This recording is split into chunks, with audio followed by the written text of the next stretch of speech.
Il y a des termes qu'on utilisait, qu'on n'utilise plus, par exemple, le terme mulâtre, notamment.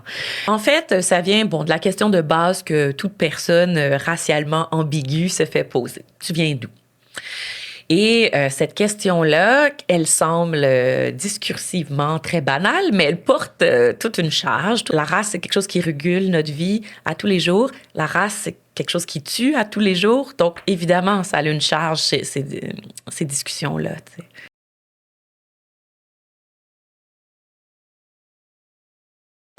Tu as quand même fait beaucoup de recherches pour le livre, non? Oui. Mais c'est plus quoi, des articles scientifiques? C'est une adaptation de ma thèse, en fait. C'est pour ça. Fait que je partais pas de zéro.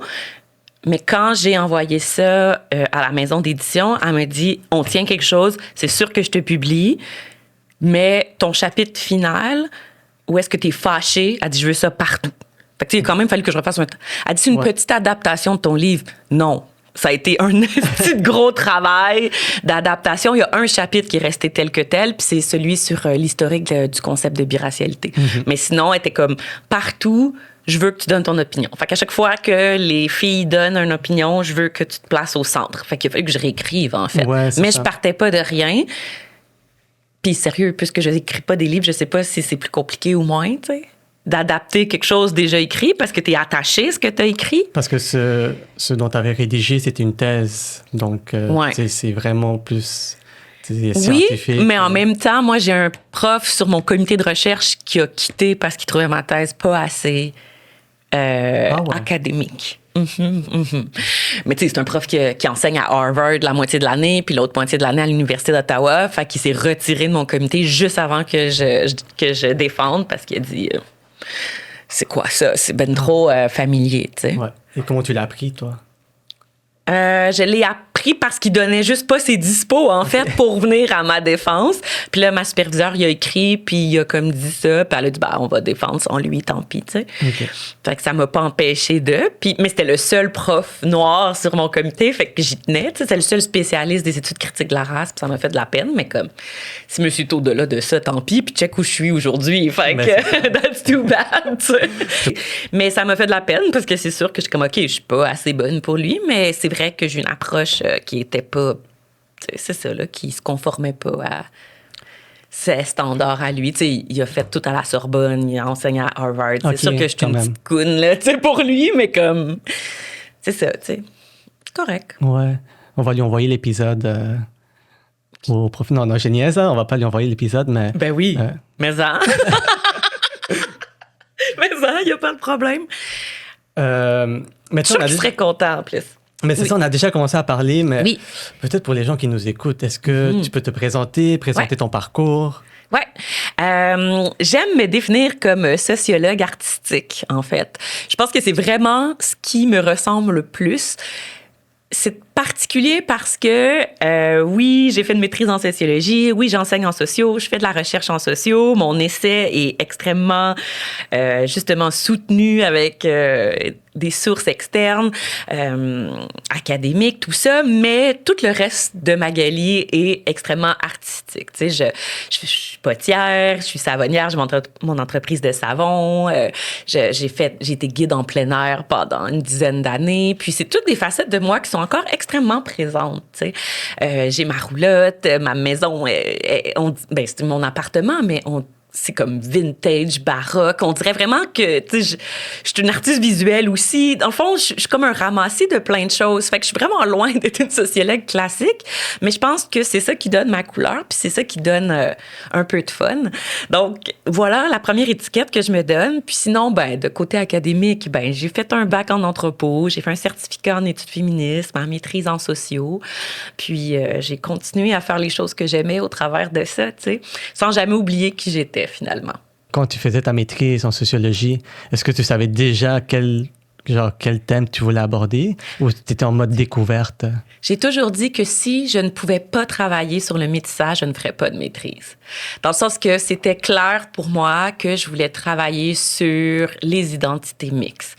Puis, il y a beaucoup de sociologues, il y a beaucoup d'intellectuels, beaucoup de profs qui me disent « Détache-toi du concept d'identité parce qu'il est très individualisant. » Puis, c'est un piège, tu sais, ça fait très « je me moi ». « Ah, mon identité ». Puis j'étais comme « Ouais, mais c'est ça qui m'intéresse.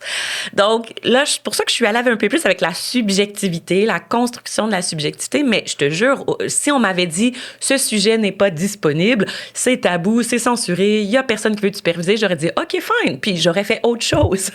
Parce que justement, tu sais, j'ai déjà fait du marteau-piqueur, dans le sens que ça a déjà été mon travail, dans le sens que je suis pas polyvalente. Mais pour moi, c'était vraiment important de répondre à une question que j'avais depuis que j'étais toute petite, puis c'était pourquoi les bébés métissés sont autant appréciés, mais pourtant on n'en parle jamais, on les comprend très peu, il y a un fétichisme très grand. Qu'est-ce qui se passe? What's up? Donc, puis il y avait pas grand-chose dans la littérature au final. Fait que pour moi, c'était vraiment important d'aller creuser là-dedans. Là. Mais c'est ça, j'ai l'impression, c'est comme une lacune dans la littérature québécoise. Définitivement. Puis en Angleterre, aux États-Unis, les Mixed Race Studies is a thing. Genre, tu peux avoir plein de choses là-dessus. Puis nous, moi, puis les gens métissés autour de moi, ce qu'ils me disaient, c'est, il y a juste des blogs, il y a juste de l'informel, il y a des pages Facebook, je suis métisse et toi, puis plein d'affaires de même, mais il y a rien. Il y avait rien maintenant avec Maïka Sondarger, Rebecca McConnell, il y a comme plein de gens qui travaillent sur le sujet, qui en parlent d'une manière ou d'une autre. Donc, tant mieux, tu sais, j'aime dire que je suis pionnière du truc, mais il y a plein de gens qui continuent à en parler, puis tant mieux, parce qu'on le sait, là, les couples interraciaux sont exponentiels. Quand on regarde Statistique Canada, il y en a de plus en plus. Il y a de plus en plus de gens qui se définissent plus d'une identité. Donc, ça va prendre, oui, quelques ouvrages et des gens qui discutent de ça, tu sais, fait qu'il y avait vraiment un momentum. Là. Puisqu'il y avait une lacune à un certain moment ici au Québec, est-ce que lors de la rédaction de ton mémoire, tu as rencontré des défis ou des difficultés? Ben c'est certain parce que, bien évidemment, j'ai vraiment puisé dans les Mixed Race Studies aux États puis en Angleterre, mais ce n'est pas le Québec. Donc, c'est dur de faire des comparaisons et on peut vite tomber dans un glissement de dire, oui, mais aux États, c'est comme ça. Oui, mais c'est ça. C'est pas suffisant. C'est pas, notre histoire est pas la même. Notre histoire de l'esclavage n'est pas la même. Notre histoire de la construction des corps noirs n'est pas la même. La manière que l'on parle ou qu'on ne parle pas des identités ou justement du racisme a un impact sur tout le reste. Donc, c'est sûr que ça a été complexe. Puis, c'est quelque chose qui revenait constamment, tu sais, parce que, bon, comme je dis, à la base, c'était mon essai, c'était ma thèse de maîtrise à l'Université d'Ottawa, mais je l'ai transformée ensuite. Puis, c'est ça qui revenait constamment par le comité. Ah, mais oui, mais au Québec, de quel esclavage tu parles? De quel contexte colonial tu parles? Tu sais, de toujours ramener. Puis, c'est là que je me suis mis à fouiller dans les archives, la Minerve, tout ce qui est banque numérique pour aller voir, bon, OK, c'est quoi notre histoire de la construction des corps noirs ici et comment on voyait les premiers couples interraciaux au Québec et par conséquent, qu'est-ce qui découle de ça? Quelle analyse on peut faire? Mais tu sais, des fois, ça reste dans l'hypothèse, mais j'ai quand même réussi à creuser pas mal plus que je pensais, mais ça a pris du temps. Ça a pris plus de temps. Ouais.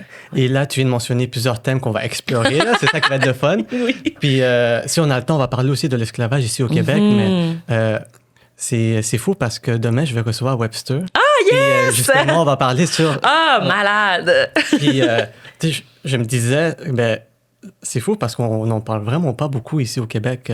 Sauf si tu es vraiment niché puis tu fais des recherches, mais... On parle entre nous, là, dans le site Webster, puis comme, dans le sens que, mais merci de nous donner la parole, parce que justement, on n'en parle pas. C'est quoi, une personne sur deux qui me dit, ah, il y a eu de l'esclavage au Québec? Puis là, le discours, c'est toujours, puis là, je sais qu'on va dans des sujets qu'on devrait parler plus tard, mais oui, mais au Québec, c'était moins pire qu'ailleurs. C'est ça. Donc, oui, mais c'est pas parce que c'était moins pire qu'on doit pas en parler, que ça n'a pas un impact social, que ça n'a pas un impact historique. Donc, occulter ça, aussi sa lourdeur, là. Donc, voilà, merci de nous donner la parole parce qu'en effet, puis Webster va donner exactement les mêmes chiffres parce que c'est les siens, mais 2/3 étaient autochtones, 1/3 étaient noirs, tu sais. Donc, en effet, il y a des choses à raconter, tu sais. Donc, ouais, et on va explorer tout ça. Oui. Mais avant de rentrer dans le vif du sujet, oui. Est-ce que tu peux, disons, décrire brièvement, faire un résumé de ton essai pour les gens peut-être qui ne l'ont pas encore lu ou qui sont intéressés? Oui. Donc, ni comme ma mère, ni comme mon père, chronique d'une femme biraciale farouche. Donc, c'est un livre qui parle de la construction identitaire des femmes métissées d'un parent noir et d'un parent blanc. Donc, au Québec, on le sait, la communauté haïtienne est extrêmement présente. Moi, mon père est haïtien, ma mère est québécoise et je cherchais à la base, au-delà de faire une auto-ethnographie, d'aller valider avec d'autres femmes mixtes comment elles vivaient leur construction identitaire, comment elles vivaient leur métissage. Donc, c'est ce que j'ai fait et au final, j'ai laissé les femmes parler et leur métissage, la manière qui s'articulait matériellement, hein, qui était le plus parlant, était au sein de la famille. Donc, mon livre est devenu, sans le vouloir, un livre un peu de la sociologie de la famille et du racisme au sein des familles blanches au Québec en tant qu'enfant brun. Donc, voilà, quand on n'est ni comme papa ni comme maman, mais qu'on est cette troisième chose, cette autre identité, comment on construit notre identité? Comment on construit notre identité dans un contexte social, politique, où est-ce que c'est tabou de parler de la race? Où est-ce qu'on ne nous donne pas les outils en tant qu'enfant pour réfléchir la race? Et que la société va rapidement te dire qui tu es ou qui tu n'es pas. Donc, j'explore ça dans mon livre, avec des entrevues, avec mon expérience, en triangulation avec la littérature et aussi la culture pop. Tu sais, je vais chercher plein d'exemples qui font partie du monde social, de l'imaginaire collectif, puis je fais parler tout ça ensemble. Donc, à la base, c'était de faire un lieu pour les personnes métissées, puis les couples interraciaux, pour qu'un peu il y ait un livre, il y ait quelque chose, en fait, pour réfléchir à ces thématiques-là. Voilà. Ouais. Et tu le précises dans ton livre, l'utilisation du mot biracial. Mm-hmm. Est-ce que tu pourrais nous dire pourquoi et pourquoi pas un autre terme, par exemple? Moi, j'ai utilisé biracial. Je sais qu'il y a des gens qui ne sont pas d'accord avec ce terme, mais biracial, pour moi, était la meilleure manière de dépeindre le fait d'avoir un parent noir et d'un parent blanc. Donc, d'avoir deux races. Oui, j'utilise le mot race parce que je parle de race sociale et non de race biologique. Mais pour moi, c'est celui qui parlait le plus. Multiracial est parfait aussi, mais parce que biracial, dans le fond, ce qui est compliqué, c'est que le blanc n'est pas pur et le noir n'est pas pur. Donc, bien sûr, qu'il peut être controversé, qu'il peut être tabou, qu'il peut être critiqué, ce terme-là. Mais moi, métis, je pouvais pas l'utiliser, même si dans les Caraïbes, le mot métis va être celui le plus employé. En Europe également, en France, les gens vont dire « je suis métisse ». C'est vraiment ça qui est dans le discours commun. Mais les métis, c'est un groupe autochtone au Canada et pour moi, je pouvais pas prendre le même terme. Donc, quand on écrit métis sur Google, dans nos recherches érudits, cairns, on va voir des travaux sur les Autochtones. Donc, pour moi, d'utiliser biracial, qui vient vraiment de biracial dans les études, les Mixed Race Studies aux États-Unis, est exactement ce dont je voulais parler.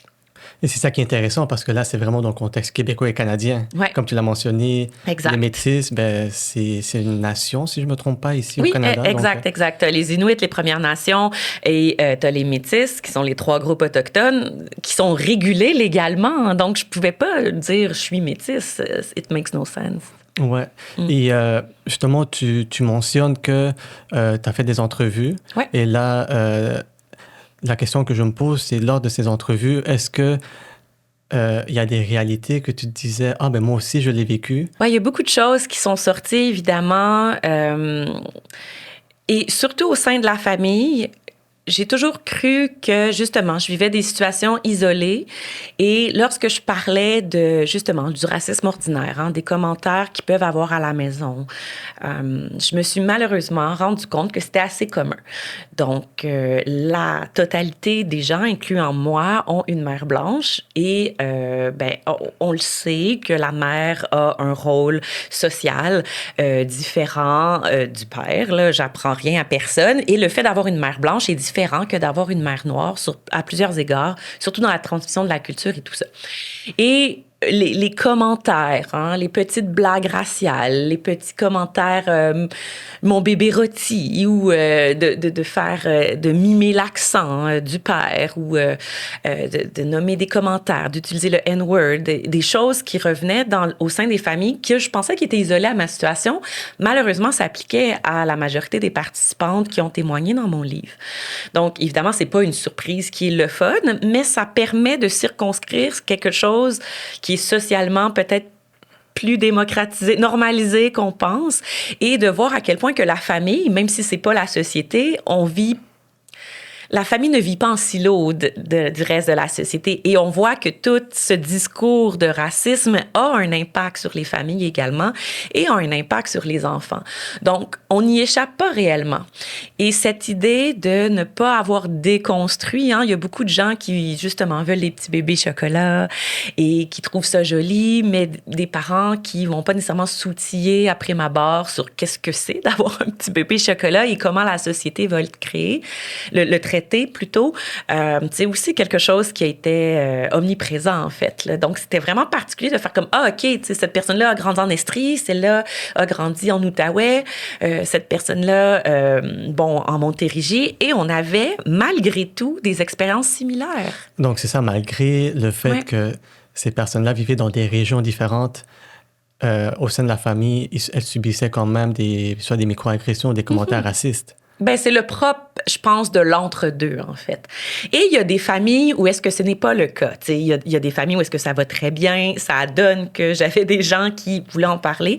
Faut faire attention aussi, ça reste une recherche exploratoire. Je n'ai pas fait une macro-recherche. Donc, bien sûr qu'il y a des familles mixtes où est-ce que le parent blanc a déconstruit son racisme internalisé et a donné les outils, tout ça.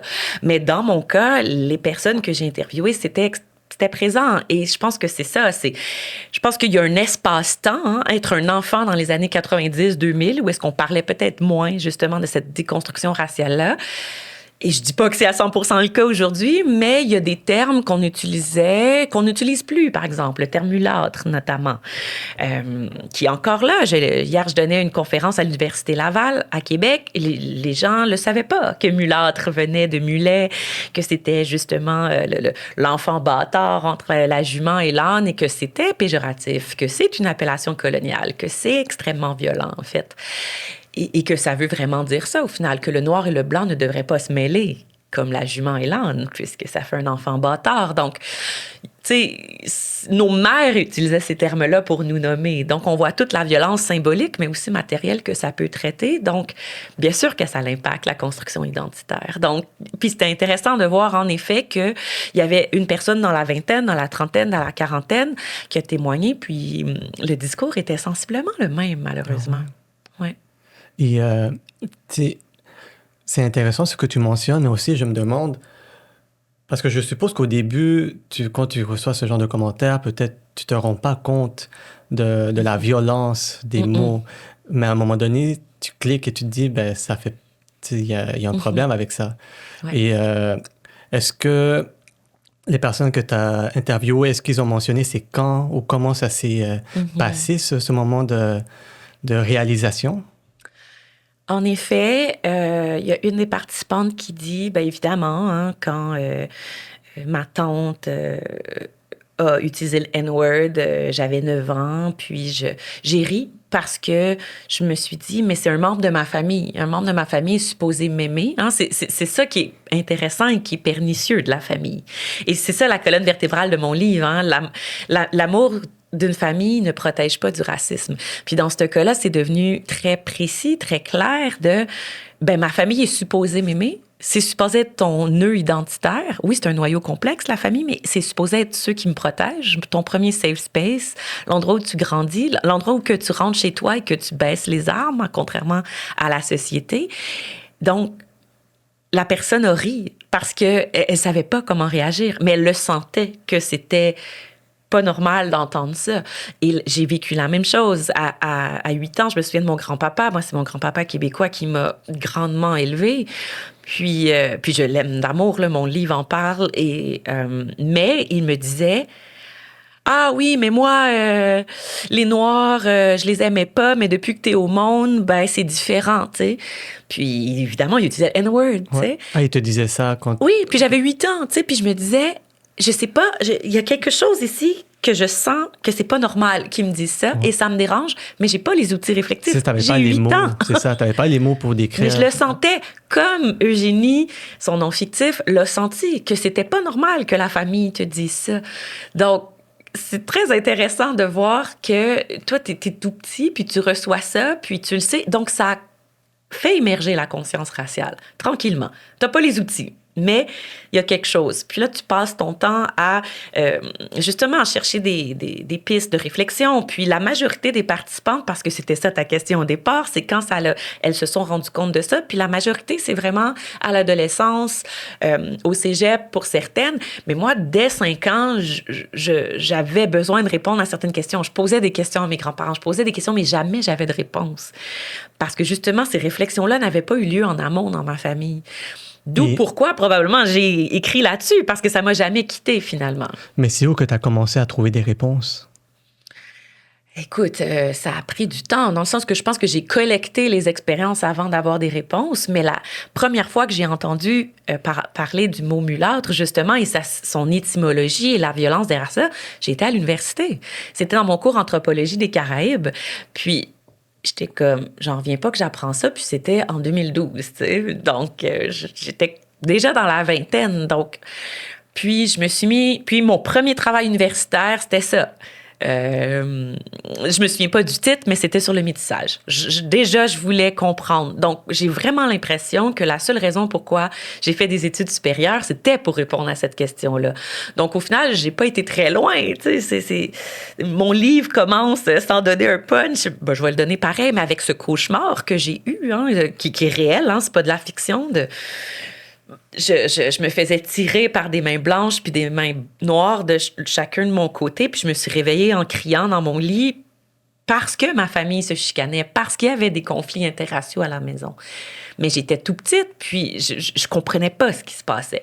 Puis c'est vraiment à l'université, à force de faire des recherches, puis j'ai dit, ah, OK, ces réponses thérapeutiques-là, qui sont aussi personnelles et identitaires, se retrouvent dans la littérature. Donc, ça m'a poussée à faire de la recherche. Mais moi, je suis pas une première de classe, là. Dans le sens que j'étais pas du tout vouée à comme, écrire un livre, devenir prof, mais j'ai tellement voulu répondre à cette question-là, puis les réponses n'étaient que dans la littérature. Ouais, donc c'était vraiment pour comprendre ta réalité. Ouais. Dans le cas, ben, toi, c'est ici au Québec. Hein, c'est super narcissique, mais ouais, c'est ça. Mais non, je trouve pas. Mais en même temps, il y avait rien. Fait que je me suis dit, j'ai une grande gueule, j'ai une très petite famille, sinon pas, là, dans le sens que j'ai mon petit frère, j'ai ma grand-mère seulement. Donc, je me suis dit, ben moi, je peux pas me faire renier de ma famille. Je vais en parler.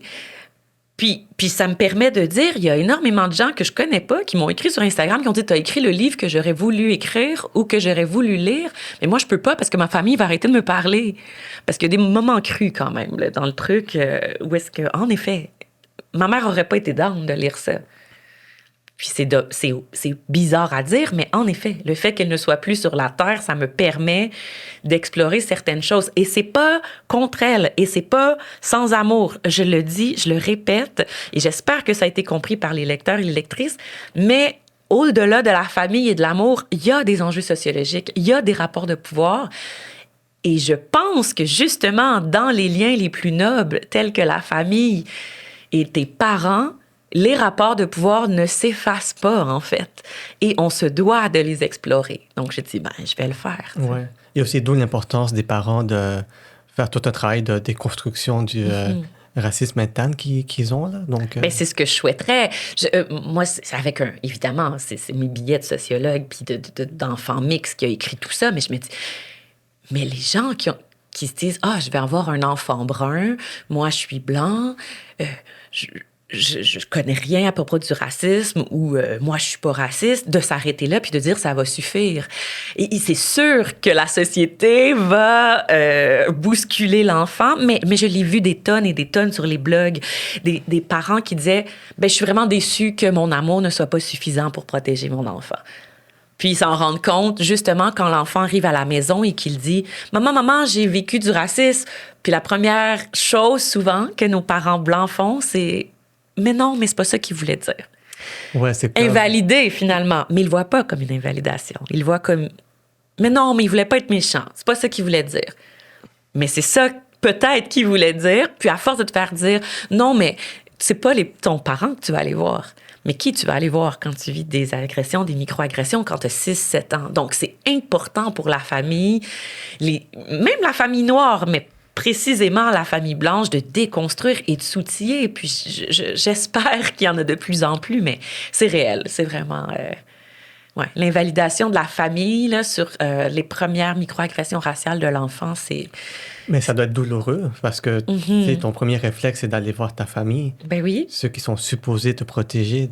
Donc, si tu es invalidé, ben, tu peux en parler avec qui? Exact.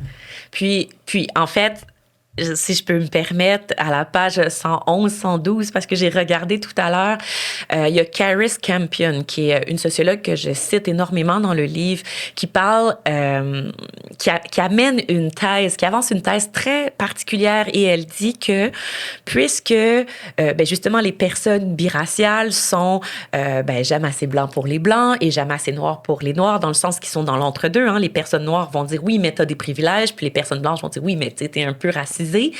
Au final, les personnes biraciales vivraient d'autant plus, en fait, de microagressions parce que des deux côtés, des deux sentiments d'appartenance, des deux familles d'appartenance, on va te dire, on va t'invalider, dans le fond. Si tu veux t'inclure dans la communauté blanche, ben on va dire, ben là, t'es pas tout à fait blanc. Puis là, si tu veux te réapproprier ton blackness, tu veux te réapproprier ta culture, tu veux prendre des cours de langue, tout ça, on va dire, mais pourquoi? Tu sais, t'as pas besoin de ça. Donc, au final, et c'est très controversé parce qu'évidemment, il y a plein de personnes noires qui vont dire, ben non, les personnes métissées ont un privilège. Donc, de dire qu'ils sont plus stigmatisés, pour qui tu te prends, tu sais. Et je comprends, mais c'est vrai que si je prends du recul et je regarde ça d'un point de vue sociologique, les personnes noires vont avoir leur communauté noire qui vont comprendre leur réalité. Mais il n'y a pas de communauté mixte. Où on va, les personnes mixtes, quand ni notre père, ni notre mère, ni notre famille québécoise, ni notre famille afrodescendante ne dit que tu ne fais pas entièrement partie d'eux. Donc, les microagressions sont doublées, en fait. Donc, c'est particulier quand même. C'est ça, c'est vraiment vivre entre deux mondes. Hein. Oui, exact. Et c'est bien. C'est extrêmement... Il y a une fluidité merveilleuse, une multipotentialité merveilleuse, mais il y a aussi une invalidation qui est double. Donc, je trouve que c'est quelque chose qui mériterait d'être développé davantage. Puis je veux pas faire des mixed race tears, mais c'est vrai que les personnes noires vont jamais te considérer à part entière et les personnes blanches non plus.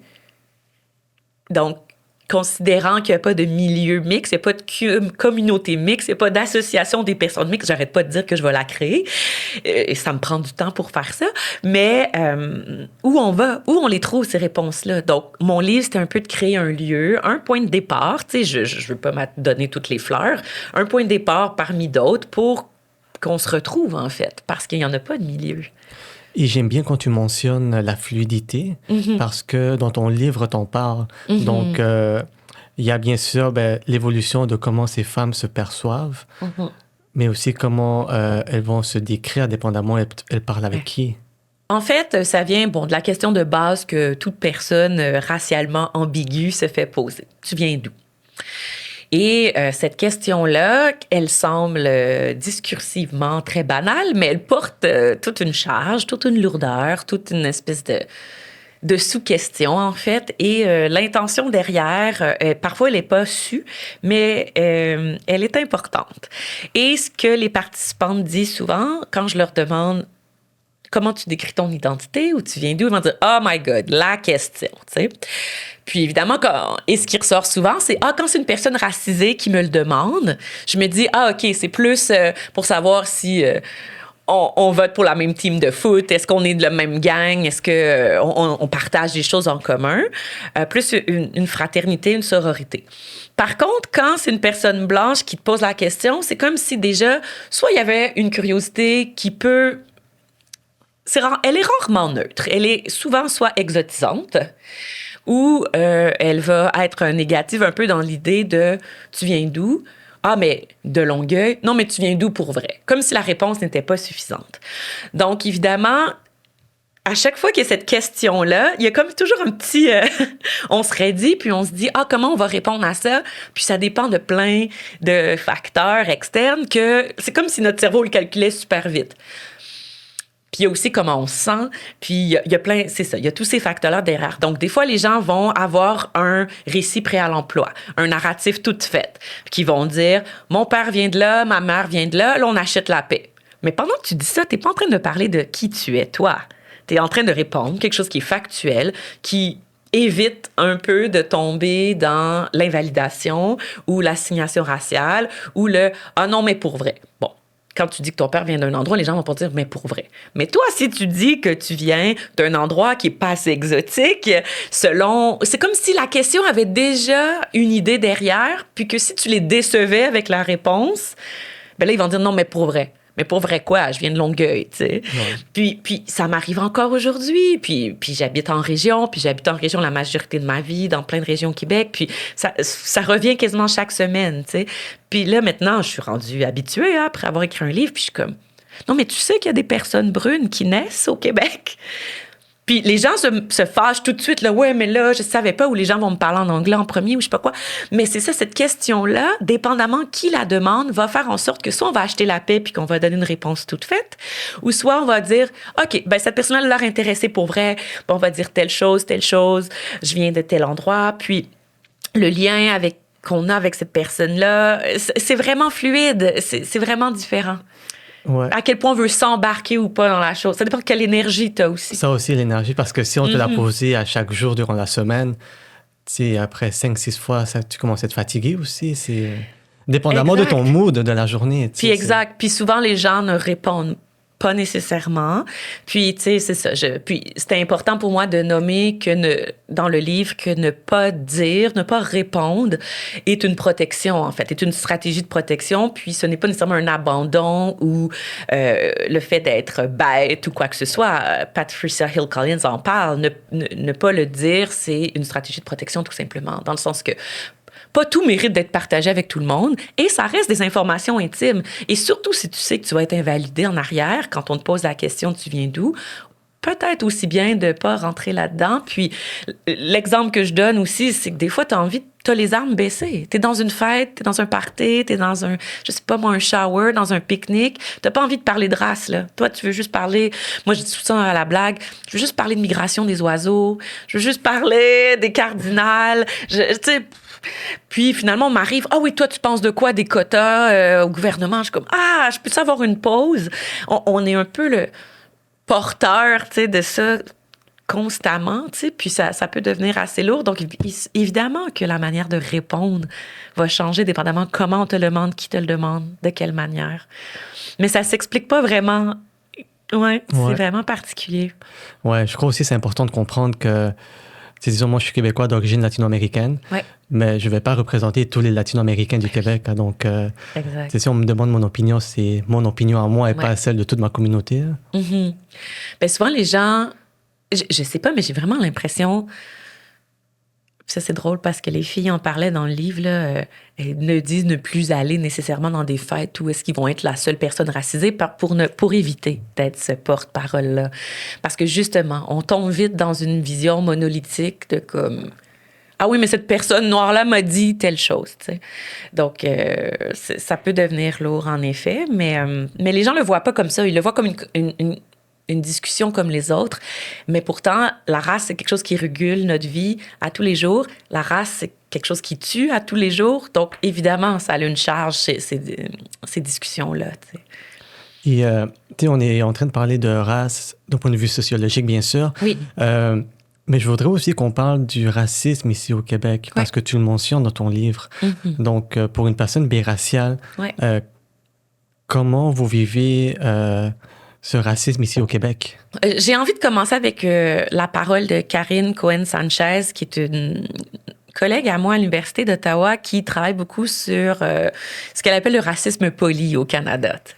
Puis je pense qu'on est un exemple parfait de ce racisme poli au Québec, justement avec le discours qu'on parlait précédemment de « oui, mais au Québec, on est accueillant, ailleurs, c'est pire ».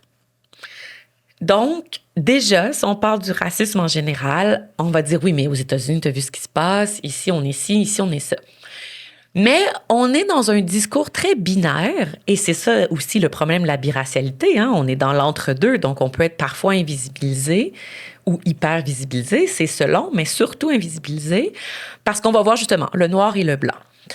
Et les Québécois et les Québécoises vont dire, non, mais nous, on était les personnes oppressées dans un Canada anglais minoritaire, donc on peut pas oppresser à notre tour. Il y a un peu cette discussion-là qu'on peut pas aller nulle part si on reste dans une analogie, une analyse qui est binaire de le méchant vs le bon. Ben, et c'est ce que j'apprends à mes étudiants très tôt. On peut être oppressé et être oppresseur. Hein? Donc, je le dis même moi, hein, parce que je suis une personne métissée, brune, je peux oppresser des gens qui ont moins de privilèges que moi, des gens qui sont plus foncés que moi par leur phénotype de peau. Donc, c'est super important de sortir de cette dualité de les Anglais sont méchants, puis nous, les Québécois, on est les bons. Donc, déjà, c'est ça qui est complexe parce qu'on a de la difficulté à aller plus loin. On peut pas aller plus loin dans la conversation si on s'arrête à ça. Donc ça, c'est une chose. Et les personnes biraciales en tant que telles, ben, on est un peu entre l'arbre et l'écorce dans le sens que on vit des privilèges qui peuvent devenir une discrimination positive qui peut parfois être une exotisation mal placée.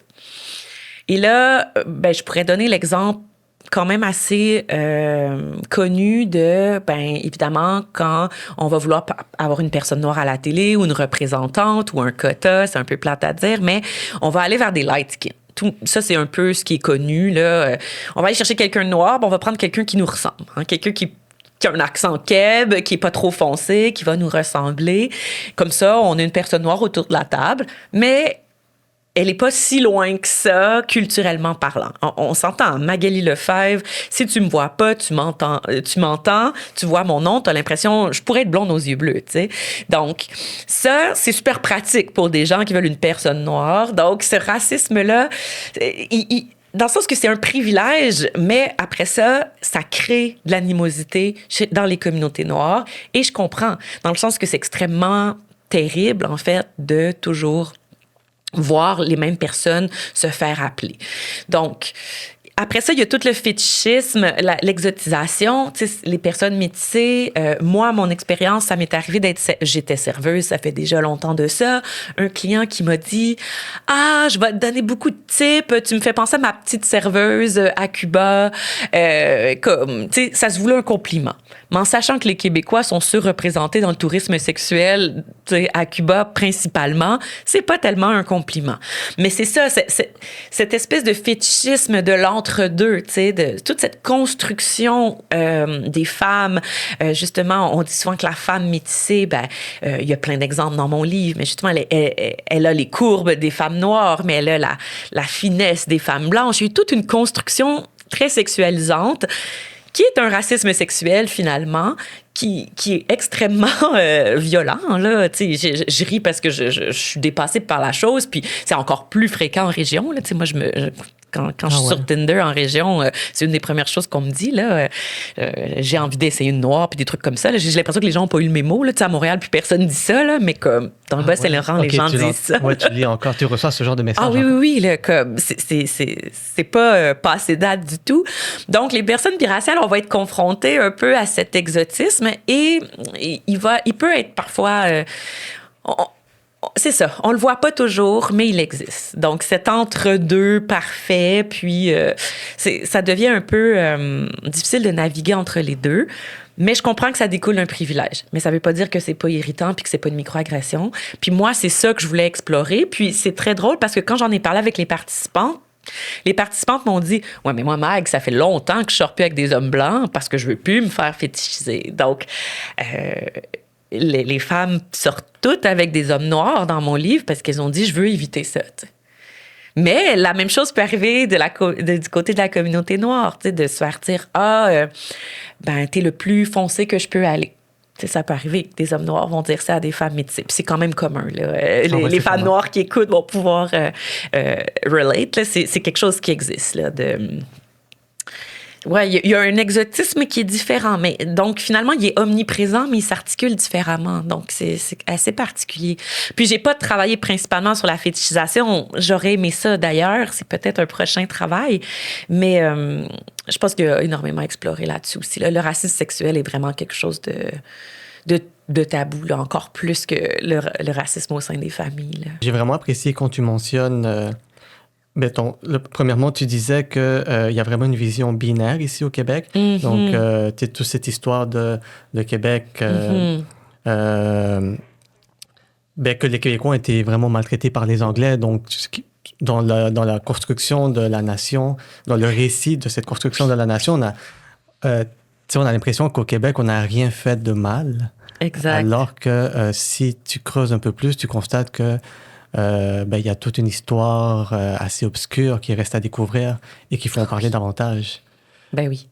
Il y a une occultation terrible, puis c'est ça. Les historiens qui travaillent sur la thématique pourront aller plus loin que moi, mais moi, ce qui m'a fasciné, que j'ai parlé dans mon livre, c'est cette idée de, on efface les choses, tu sais. On peut souvent pointer du doigt les États-Unis, la France, avec raison, mais il y a quand même une reconnaissance de leur histoire esclavagiste. Puis je pense que, et comme je dis toujours à mes étudiants et étudiantes, si on ne peut pas nommer, si on ne peut pas voir, on peut pas nommer. Et si on peut pas voir et nommer, on peut pas régler et résoudre. Et je pense qu'on est là au Québec, en fait. On occulte, on efface, on se bande les yeux. Ouais, parce que tu donnes l'exemple, non, les noms des oui, rues, c'est là que je m'en allais. Il y a énormément d'endroits au Québec où est-ce que le N-word était présent. Un de mes exemples préférés, puisque maintenant j'habite dans le Vieux-Québec, j'habite tout près d'ailleurs, c'est la côte Bas-de-l'Or, qui est entre la Basse-Ville et la Haute-Ville. Donc, entre Lavigueur et Darago.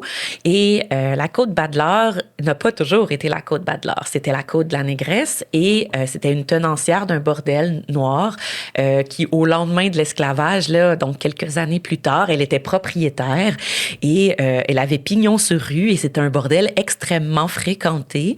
Et quand il y a eu l'urbanisation là, du Vieux-Québec, on a un peu changé les rues, tout a été reconstruit. On a tout simplement effacer cette histoire-là et sous prétexte qu'évidemment, le N-word n'était pas correct, mais plutôt que mettre le nom de cette femme-là ou de mettre un terme qui pourrait rappeler l'histoire pour honorer que c'est une partie, un morceau de casse-tête à notre histoire, on a mis la côte Bas-de-l'Or.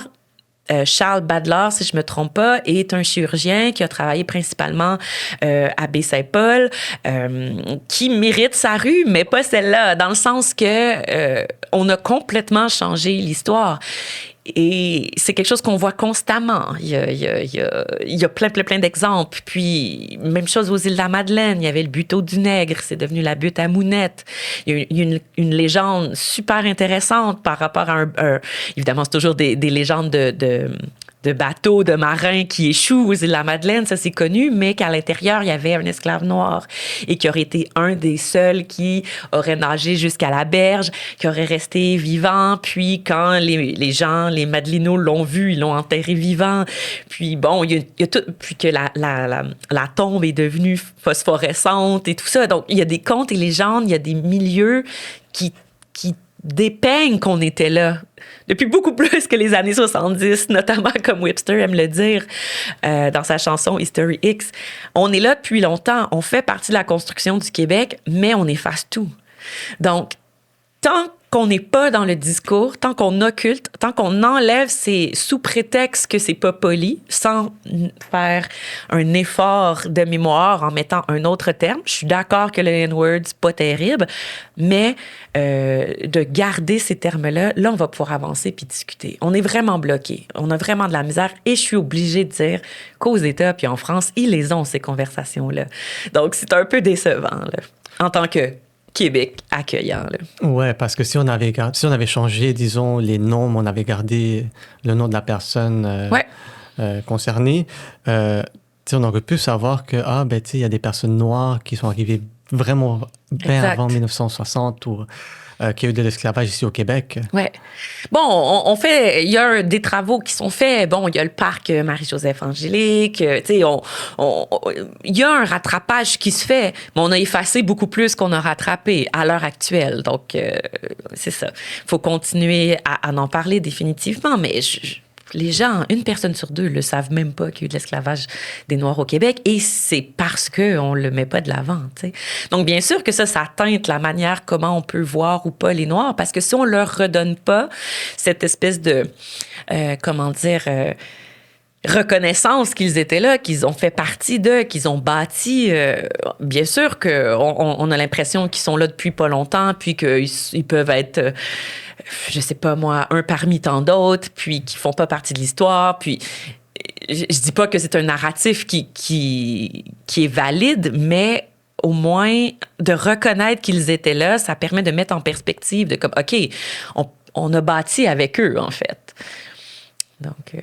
on verra. Mais évidemment, mon travail n'était pas que sur l'esclavage, mais pour moi, c'était super important de mettre en perspective, ben ça existait. Et donc, les premiers couples mixtes, évidemment, étaient extrêmement mal vus, bien sûr, malgré qu'il n'y a pas eu de loi qui en empêchait. C'était vraiment, comme aux États-Unis, par exemple, c'était vraiment mal vu. Puis, bien sûr, les premiers enfants mixtes, c'était pas terrible non plus. Puis, les femmes blanches qui avaient des enfants avec des hommes noirs étaient vues comme souillées. Elles ne pouvaient pas se remarier avec des hommes blancs, puis ça a encore des échos aujourd'hui. Il y a encore des gens aujourd'hui là, qui veulent pas que leur petite fille ou que leur garçon ait un partenaire noir qui amène à Noël.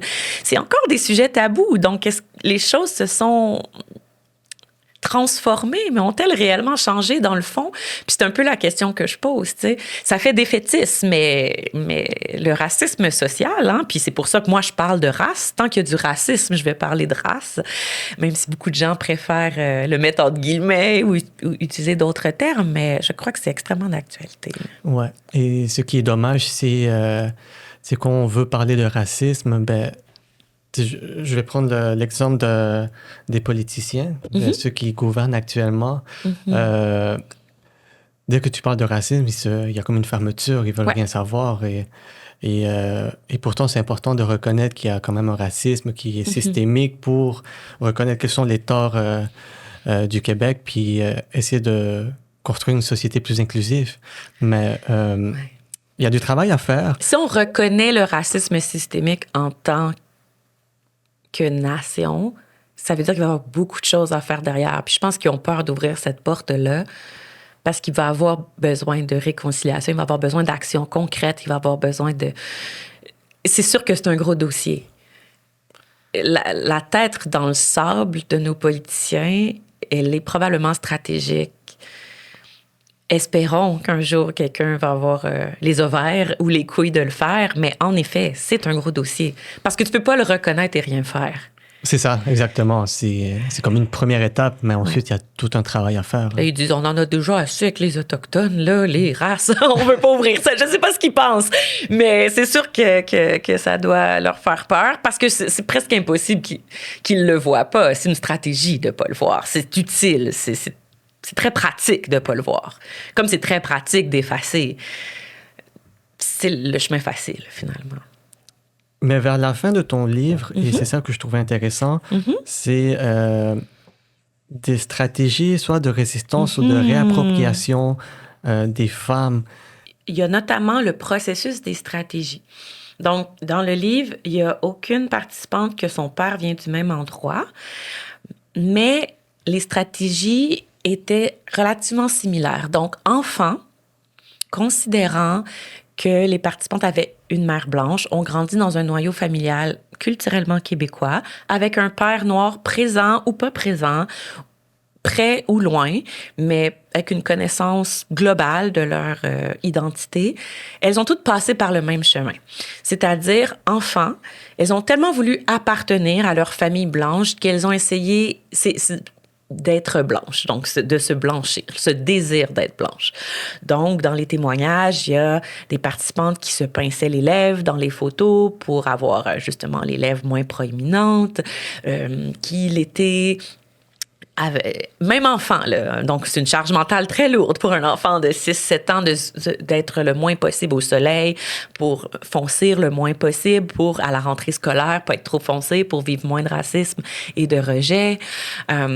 Donc, toute cette histoire de essayer très fort, inconsciemment ou consciemment, de maîtriser tous les codes culturels québécois à la perfection. Parce que ça coûte de pas les maîtriser.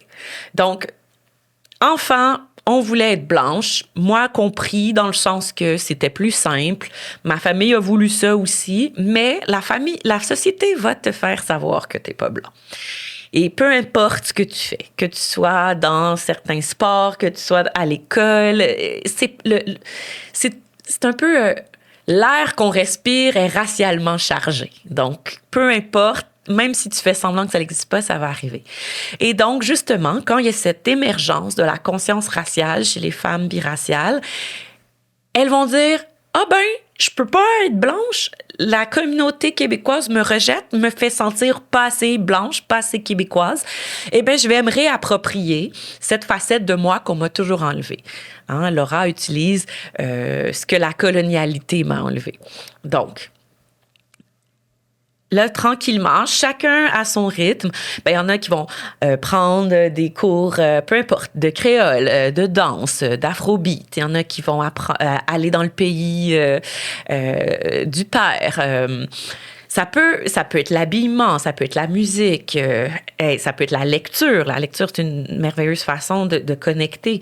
Donc, chacune va avoir des stratégies différentes, mais là, on est vraiment à l'opposé de « je veux être blanche ». Et « OK, qu'est-ce qui me manque? » On n'arrête pas de me dire que je suis pas assez blanche. Ben parfait. Donc, je vais aller voir. Puis là, ben c'est là qu'il y a le contre-coup de « oui, mais là, pourquoi tu fais ça? Avec qui tu vas parler créole? Nous, on parle français. » Donc, c'est entre-deux. Donc, le cheminement est à peu près le même. Dès que tu te rends compte que tu seras jamais 100% québécois, malgré tous les efforts, tout de suite, tu te dis, OK, c'est bon. Et là, la subjectivité embarque. Parce que là, tu n'es plus un objet, tu n'es plus assigné à quelque chose, tu n'es plus juste l'enfant un peu passif qui reçoit des informations puis qui essaye d'être aimé, finalement, ce qui est tout à fait normal. Tu prends en charge ton identité, tu te rends compte que ton identité est politique et tu dis, OK, je vais faire ça me ressemble, c'est ça que je veux être. Je vais laisser côté les cow-boys fringants, ça me tente plus, ça me tente d'écouter, je sais pas moi, de l'afrobeat. Donc là, tu prends le pouvoir. Et c'est ça, cette réappropriation de stratégie identitaire, de la construction de la subjectivité, qui est jamais achevée. Puis c'est ça que je dis dans mon livre, s'il y a une chose qu'on doit retenir du livre, c'est que le processus identitaire n'est jamais achevé. On va toujours décider de faire les choses autrement pour X, Y raison. Quand tu deviens parent, si tu deviens parent, ta manière d'articuler ton identité pour montrer à tes enfants va être différente. Donc, c'est tout un cheminement, là. Et une fois qu'on en est conscient, il devient beaucoup plus tangible. Mais même inconscient, les femmes faisaient des actions très concrètes pour soit appartenir à un ou à l'autre, tu sais. Donc, en fait, il y a beaucoup de choses qui sont tristes, en fait. Puis là, tu vois, je peux pas passer à côté de cette anecdote-là de Aïcha qui dit moi, quand j'étais petite, je regardais à la télé, puis je voyais que les personnes noires étaient toujours méchantes. Puis, moi, je me disais, mais c'est quand que je vais devenir blanche? Parce que les personnes blanches, elles sont toujours gentilles. Puis elles se considéraient comme quelqu'un de gentil. Fait qu'elle s'est dit, ben un jour, je vais devenir blanche. C'est extrêmement triste. Ben justement, quand j'ai lu cette anecdote, ça m'a brisé le cœur. C'est aussi une réalité que beaucoup de personnes, soit issues de l'immigration, racisées, le vivent quand ils sont jeunes, puis ils regardent des films. Ben oui, ouais. Parce que le stéréotype, l'archétype est tellement ancré. J'imagine même pas aujourd'hui ce que c'est de grandir enfant arabe avec l'imaginaire collectif qu'on est en train de construire partout dans le monde, mais que le Québec renchérit fortement, là. C'est la même chose. Puis ben c'est la même chose. C'est jamais la même chose, mais c'est d'une violence. Puis on va jusqu'à faire de l'humour avec ça. Tu sais, moi, j'ai des collègues, justement, arabophones, musulmans, qui vont dire ah, vous avez une petite pause, là, les Noirs, c'est notre tour, ah, ah, ah. On est obligé d'utiliser le coping, mécanisme de l'humour, en voulant dire, OK, les Noirs, vous avez un petit break en ce moment, là, on parle de terrorisme, on parle d'arabe, parce que c'est chacun notre tour. Il va toujours avoir un bouc émissaire racisé pendant le COVID, c'était les Chinois, les Asiatiques. Comme on sort pas de ce narratif-là. Puis c'est ça, on se protège en riant, mais quand t'es enfant, ça revient à ce que je disais au départ, tu n'as pas les outils réflectifs, tu n'as pas les outils narratifs. Et si ta famille ne te les donne pas, tu es complètement paumé, comme mes amis français diraient, pour te faire une tête. Donc, tu apprends à la dure, là, vraiment. Là. Donc, disons, si il y a une personne biraciale qui nous écoute maintenant et qui est en train d'explorer ses identités ou qui a des questions, est-ce que tu aurais un conseil à lui donner? Ben, dans le livre, je dis « écris-moi », dans le sens que, tu sais, un conseil à donner, c'est parce que c'est super dur, ça dépend du processus identitaire de chacun, chacune, mais en fait, la première chose qui me vient en tête, c'est cette idée de famille choisie qui a été nommée par Aïcha et Laura, encore les noms fictifs dans le livre.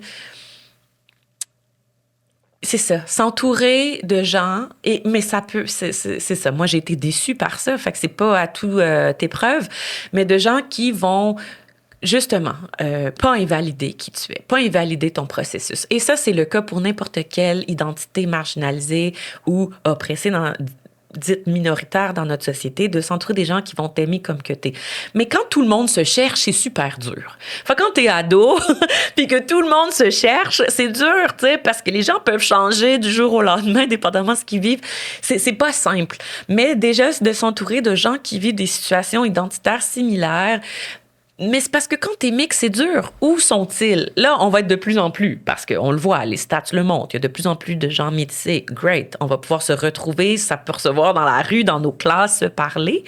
Mais oui, d'avoir une famille choisie et de pouvoir discuter de ces choses-là, ne serait-ce qu'à l'informel, là, que ce soit tout croche, mais de laisser sortir ça. Si c'est pas la parole, ton fort, d'écrire. Écoute, la table est là pour en discuter, que ce soit des slams, que ce soit de la poésie, que ce soit la musique, que ce soit l'art, de mettre ces ressentis-là quelque part, va résonner avec quelqu'un. Puis, c'est pas grave si on n'a pas les bons mots, puis c'est pas grave si on n'a pas les bons termes. Ils vont finir par venir. J'ai passé 20 ans sans avoir les bons termes, mais mon cheminement était continu, finalement. Donc, c'est ça, c'est de s'entourer, oui, de personnes racisées parce que les gens vont moins invalider, en tout cas, en théorie, des expériences de la littérature et de mes entrevues. Ils vont moins, justement, invalider ton processus. Mais c'est extrêmement difficile parce que c'est très individuel. Mais oui, de l'écrire, de le dessiner, de faire quelque chose avec. Ouais. Moi, j'essaie de. Ben, c'est pas nécessairement de la colère, mais d'utiliser ces émotions-là pour faire quelque chose de productif. Ouais. C'est pour ça aussi, je recommande à tout le monde de lire ton livre. Et ça me ramène à la dernière question. Donc, c'est vraiment si. Qu'est-ce que tu voudrais que le lectorat retienne de ton livre? Ben déjà, avant de dire de lire, le livre audio va sortir. Donc, pour ceux et celles qui veulent pas le lire, le livre audio sera sur la plateforme audio dès novembre de Radio-Canada. C'est une autre manière de venir chercher l'information. Puis, c'est moi qui le lis. Donc, c'est à peu près la même expérience. Et qu'est-ce que j'aimerais que les gens retiennent? C'est extrêmement important de déconstruire ce qu'on nous a appris dans notre socialisation primaire, c'est-à-dire dans la famille. L'humour a le dos large. Hein? Qu'est-ce qu'on trouve drôle est exactement teinté de notre socialisation. Qu'est-ce qu'on ne trouve pas drôle également. Les choses qu'on milite pour, etc., et de déconstruire, de se poser les questions, pourquoi on a des biais envers telle ou telle personne. Et par rapport à mon livre, ben justement, d'essayer de remettre en question d'où viennent ces préférences raciales-là. Hein?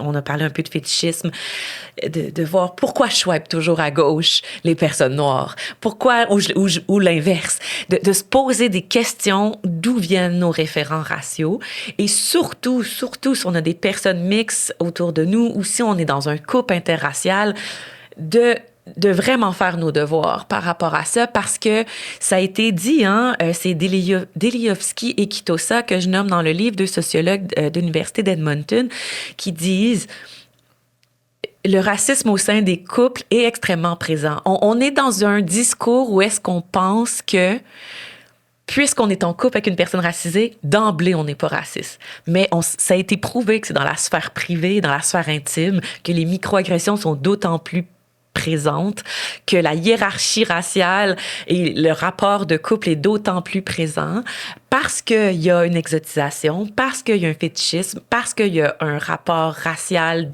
qui peut être mécompris par le partenaire qui a plus de privilèges. Donc, il faut se poser des questions. Il faut, surtout si on veut engendrer une famille, de s'outiller pour pouvoir soutenir les enfants racisés là-dedans, parce que si c'est pas vous qui le faites, ça va être la société, puis ça va être violent. Donc, c'est ça. Puis, des petites choses autant que le non-verbal. Quand un enfant brun voit son parent blanc regarder la télé, puis réagir aux nouvelles, qui sont évidemment racialement biaisées, le non-verbal va donner des informations à l'enfant. Tu n'as même pas besoin de parler, et l'enfant le sait. On le dit, les enfants épongent tout, hein? Les enfants vont le voir. Si tu réagis à telle nouvelle, à tel groupe social, si tu dis toujours des commentaires par rapport à telle race, à toutes les races sauf celle que ton enfant est, l'enfant va s'en rendre compte. Et c'est fou. Puis ça fait peur parce qu'au final, il faut vraiment se watcher. Mais c'est ça, de déconstruire continuellement notre rapport à la race. Même les gens qui sont alliés et qui sont dans une posture déconstructiviste. Même moi, j'ai encore des biais. Donc, c'est ça que je veux que les gens retiennent on existe, on est là. C'est pas plus difficile qu'une autre posture, mais elle a ses enjeux propres. Puis, on va être de plus en plus statistiquement, donc il va falloir aborder la situation. Donc, mais évidemment, il y a plein d'autres affaires, mais ce serait la chose que je nommerais. Ouais. Et aussi, d'où l'importance de reconnaître ses défauts et se dire qu'on a tous des biais. Donc, le travail continue. Tu sais, on n'est jamais parfait. Je voudrais te remercier pour cette belle conversation. Et encore une fois, j'encourage tout le monde de lire l'essai. Donc, merci beaucoup. Merci!